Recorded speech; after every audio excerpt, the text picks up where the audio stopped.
Creating a countdown in MyMirrorClub is fast and simple. Start with New Canvas, then choose Create Countdown. Select your canvas size. For this first example, choose Built-in MMC Pack. Open Countdown Style to see the available designs. For this tutorial, I'm choosing Western Cowboy. Choose either a 3-second or 5-second countdown.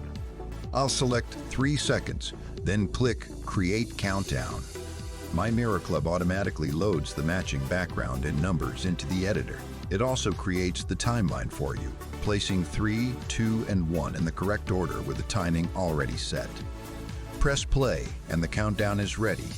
Now let's create another one using the MMC library. Open New Canvas again, choose Create Countdown, select your canvas size, and choose from MMC library. Step 1 is countdown length. I'll choose 3 seconds. Step 2 is background. Browse the library and select the background you want.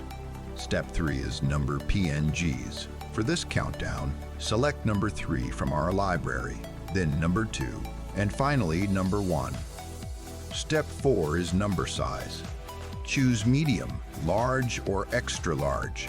I'll select the size I want, then click Create Countdown, and MyMirrorClub automatically builds the project and timeline again. Press play to preview the finished result. You can use complete built-in MMC packs, mix and match backgrounds and numbers from our library, or use your own custom assets. More styles are coming, and MyMirrorClub keeps making creative workflows faster and easier. Create it your way in just a few clicks with MyMirrorClub.